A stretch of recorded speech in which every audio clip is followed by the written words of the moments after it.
Welcome, ladies and gentlemen. I am your host, the SpiderKing, here at TNTK, and this is the Serious Pokemon Discussion, part 17.1. Now, this video is entitled Ultra Beasts and Theories.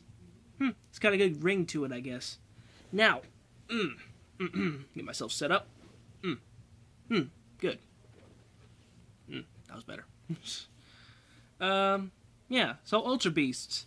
In part 17, I went over it, but I was really tired. I do not do good on Mondays. Me and Mondays hate each other. With a passion. With a freaking passion. But to the real reason why you're all here. Now, we begin with Ultra Beasts, because they give us more information on the website. And I'm sure more will come out later, but this is what they gave us. It says, during your adventure in Pokémon Sun and Pokémon Moon, the Ultra Beasts appear and attack the Alola region.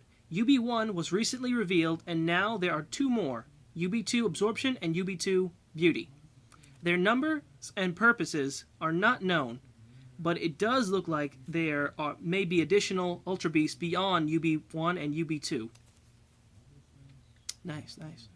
The Ultra Beast known as UB2 Absorption appears in Pokémon Sun, and the extent of its strength is unknown. I'm excited because it's Thursday. Its entire body is covered with bulging, powerful muscles. The full force of a punch powered by these muscles would be off the charts. Its distinctively long mouth is said to be harder than diamonds, and is it possible that this thing could use it as a weapon? Well, let's let the picture decide, shall we? Get to the chopper! Do it now! Look at my bulging muscles! My muscles are so bulging! I am the Arnold Schwarzenegger of Pokemon, or whatever the heck I am! Get to the chopper now! Ah! I want Arnold Schwarzenegger to actually do the voice of UB2 Absorption. That would be the funniest thing ever. I would seriously sign a petition to have him do the voice of UB2 Absorption. I am not kidding. Shoot, get that started. Somebody out there, somebody who knows somebody high up in the BAME, get them to do that. Oh man. Woo! Alright. Next up we have Ultra Beast with the codename UB2 Beauty. Appears in Pokémon Moon. What kind of powers does it possess? Its narrow, graceful legs allow it to accelerate with such explosive speed that Pokemon, or should I say people, you see, it's a Thursday, so my mind's a bit racy. I meant to say people, because if it's Pokemon, they're going to be like, people claim it can dodge lightning. No average human can dodge lightning, so what is this thing, really? Because that's just crazy. And it also says that any Pokemon that sees UB2 Beauty, regardless of its own gender, will become infatuated with it and lose the will to battle. The exact reason for this reaction, whether it be unidentified, pheromone exuded by UB2 itself, or a hypnotic effect induced by its appearance, has not been determined.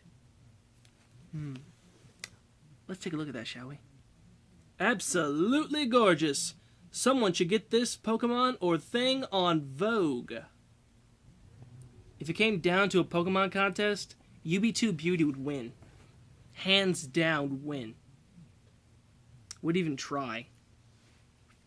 Now, I have a theory that if Ultra Beasts are Pokemon from another dimension, then it stands to reason that they'd have a typing, right? Or dual typing? And here's my thoughts. I thought UB1 could possibly be Fairy or, like, Fairy Psychic. As for UB2 Absorption, I thought, big Arnold Schwarzenegger looking fool could be like Bug Fire or Bug Fighting, because obviously he likes to punch. Or maybe even, for the heck of it, Bug Psychic. It's like, those are two typings that wouldn't work well together because if you've played Pokemon and no typings, Psychic doesn't do well against Bug. Kind of a psychological thing right there. As for UB2 Beauty, I thought, why don't we make her Bug Fairy? Or Bug. Now, it's up to Pokemon themselves, the company, to decide whether these are Pokemon themselves or just creatures, because, say for instance, if you brought a robot into the Pokemon world like Clembot, you'd say, to them in that world, it's a robot. But to us, if we wanted to twist it around a bit, we could say, nah, Clembot's a Pokemon. Okay, well, what makes it a Pokemon? That's like saying what makes Magnemite a Pokemon, because it's clearly what you would categorize a robot. So it kind of makes you think, really. Kind of makes you really just like, what's a Pokemon and what's not? Like, why is Ditto a Pokemon and not just some gelatinous blob? So keep that in mind. Like, really. My next theory, if I can ever find it. Okay, yeah. My next theory is about Luga-Rugon Night Form. Now, this kind of made me think and just put everything in perspective. Now, what if we find Zoroark in the Alola region? That'd be cool. And the reason why I say Zoroark is because maybe these two have some kind of quarrels with territory and they fight over it. And it would make sense if they fought over it and Zoroark adapted adopted this illusion camouflage technique to hide and avoid detection and to keep their young and their small groups hidden from competitors like Luga-Rugon Night Form. Again, we don't know what it's going to be called in American. The English name, that is. American. The American English name. Gotta get me a drink. Nothing like a good swig. I know that's not alcohol. It's ginger ale. So, if YouTube's watching this, this is not alcohol. Even though it looks like it on camera, it's ginger ale. And if I was drunk, you'd start noticing it through the video, depending on if I got buzzed or not. So, just keep watching. If I get buzzed, then you'll know it's alcohol. But in the record, not alcohol. Ginger ale. So yeah. It was interesting also that I'd say this because Zoroark can create illusions. Indistinguishably realistic, and can create landscapes and in the forest and where it dwells to hide its territories and protect its den. Now, let's say for instance what Luga-Rugon's typing, the Night Form, what its typing would be. It could be Rock Psychic. Then again, that wouldn't work because Zoroark would have the upper hand being a Dark type. So let's say, what if it's a Rock Dark type instead? That would make sense. Or maybe, heck, why not just go for Rock Fairy? Then that would just make it like, wait, it's a fairy? It's a punk rock fairy then. But yeah, whatever typing it might be, and if this is possible, this is just a theory now. If it was possible and true, then it would have to be a certain type, and it'd have to have a certain entry in its Pokedex saying that because it became this type, it can now see past Zoroark's illusions. So whenever Zoroark puts up an illusion to get away from Luga-Rugon, it sees right past it with those menacingly purple eyes. The artwork's pretty good too. I mean, they showed more stuff. Oh, I got a photo. Hold on. Those menacingly beautiful eyes. Also kind of looks emo. In a weird way, Zoroark and Luga-Rugon Night Form kind of look the same. And I'm back again. Now, theory. The first one was the first theory about Luga-Rugon. That is Luga-Rugon Day Form. Now, gotta get my light adjusted right. There we go. Now, Luga-Rugon Day Form. I thought this one pretty vague, but pretty interesting to think of. Now, what if Lugarugon Dayform and the Alolan Ninetales... Hold on. Trying to make sure I'm not too blur-shadowed. There we go. Have... It's like the one side of my face is shadow. The other side is just bright. Hey, I'm Sun and Moon. Alolan SpiderKing confirmed. I'm the Alolan SpiderKing here. I'm half fairy, half dark type. That actually would be a cool typing. Fairy, dark. Both inadequately bad for each other. Because fairy is strong against dark, and dark does nothing to fairy. So yeah, what if Lugarugon Dayform had some beef with the Alolan Ninetales? It would make some sense, because when Vulpix came to the Alola region with people from other regions, they, I guess, spread out, and then I guess they thought to themselves, we don't want to disturb any other Pokemon that are native here, we don't want to disturb their territory, so we're just going to go up to the mountain. Yeah. And I guess sometimes there's some disputes between the two, if that be the case. Like, the Alolan Ninetales takes the higher elevation, and Lugarugon the lower elevations. And heck, maybe even some skirmishes happen because two little pre-evolutions, Vulpix and Rockruff, Alolan Vulpix and Rockruff, come together like Romeo and Juliet, and the pack just finds that to be really, really wrong. Like a breaking of a treaty or a contract. It's like, no, you can't do that. You're gonna cause a war between our factions. Can't do that. So, I really want to see that happen. Also, is it me, or does Lugarugon Dayform look like the monster from Monster Rancher's tiger? This guy right here was such a badass that he just made my whole anime childhood just an awesome time. And last theory of the day. Now, this has been going around the web a lot.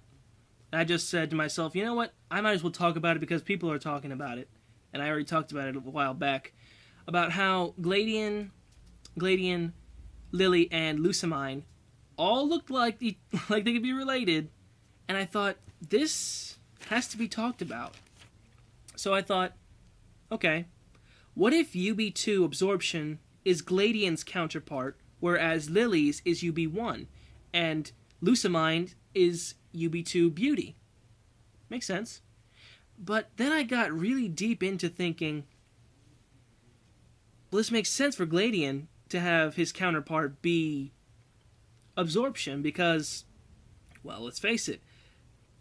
What do we know? We know that Gladian places a high value on being strong in a Pokemon battle. Now, and this is weird, but makes sense. Ultra Beast Absorption, being that in his name, he absorbs energy. That's why his muscles are so big, and he's a mosquito, obviously.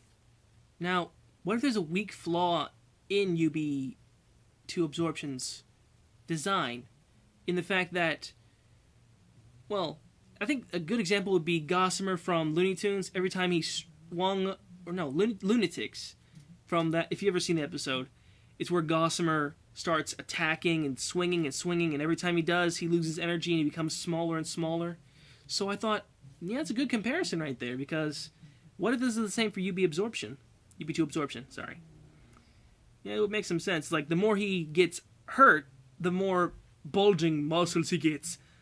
Arnold Schwarzenegger! So yeah, that'd be cool. Now, another thought is, what if Ultra Beasts are the strong wishes and desires of people all over the Alola region, including Lucamine, being that she wants to be regarded as like a mother figure to Pokemon, and she's beautiful. Or Gladian, who wants to be really strong, UB2 Absorption. Or Lily, who just wants there to be no fighting whatsoever, which I really didn't think too far into Lily's because UB1 doesn't really do anything. It just has the characteristics of a little girl. So whatever Lily's actions are, or her wishes or desires, what if the wishes and desires manifested these dimension creatures, these dimensional Pokemon? Because that's what I think they are. I gotta say it like that, because that's what I think they are. Kind of think of it like this. Like Molly, who wanted to see her dad so bad that the unknown created a facsimile, because her and her dad played together. If you've seen the Pokemon movie I'm talking about, Pokemon 3, her and her dad played together, and she thought he was Entei. And the unknown, they got this backwards and said, you know what? She wants Entei and she wants a father figure. We'll give her Entei and a father she always wanted. So think of it like that. Like, somehow, Gladian, Lucamine, and Lily's wishes became so strong that they made whatever these things are, without the help of the unknown. We don't know until it comes out. And they just break through the barrier of whatever dimension they're from, and whatever reason they're destroying the Alola region. Maybe it's to find the ones who created them and summon them to this world. It's like, we're confused! What's going on? Destroy! The first thing they see is like, destroy! Punch! SpiderKing, by gum, I think you're onto something. Yeah, I might be. Well, that's it for now. Remember, folks, stay beautiful. And I'll see you in the next episode. Bye-bye.